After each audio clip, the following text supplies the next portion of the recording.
ತುಳುನಾಡಿನೊತ್ತಿನ ಕನ್ನಡ ತಳದಲ್ಲಿ ಅಬ್ಬಿ ಎಂಬ ನುಡಿ ಎರಡು ಬಗೆಯಲ್ಲಿ ಬಳಕೆಯಲ್ಲಿದೆ.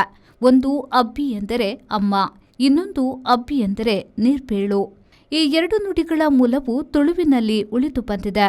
ಅವು ಅಪ್ಪೆ ಹಾಗೂ ಅರ್ಪೆ. ಅಬ್ಬಿ ಎಂದರೆ ತಾಯಿ, ಅರ್ಪಿ ಎಂದರೆ ನೀರಿನ ಹನಿ ರಾಚುವುದಾಗಿದೆ.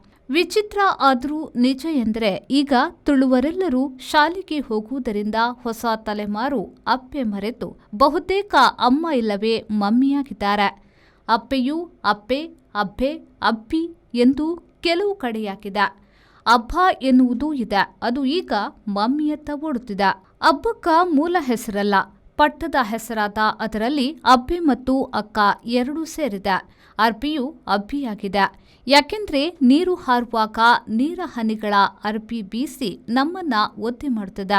ಜಲಪಾತದ ಛಲ ಮಾತ್ರ ದ್ರಾವಿಡ ಮೂಲದ್ದು. ಇಂಗ್ಲಿಷ್ನಲ್ಲಿ ವಾಟರ್ಫಾಲ್ ಮತ್ತು ಹಂತ ಹಂತವಾಗಿ ಬೀಳುವುದನ್ನ ಕಾಸಕೇಡ್ ಎನ್ನುವರು. ಆದ್ದರಿಂದ ನೀರ್ಬೀಳು ಇಲ್ಲವೇ ಜಲಪಾತ ಹಾಗೂ ಅಬ್ಬಿ ಎಂಬುದನ್ನ ಬಳಸಲವಕಾಶವಿದೆ. ಜಲಪಾತದಲ್ಲಿ ದಬ ದಬ ನೀರು ಬೀಳುವುದರಿಂದ ಇರಬೇಕು. ಕಲ್ಯಾಣ ಕರ್ನಾಟಕದಲ್ಲಿ ಇದನ್ನ ದಬೆ ದಬೆ ಎನ್ನುವರು. ಉರ್ದುವಿನತ್ತಲೂ ನೋಡಬೇಕಾಗ್ತದೆ.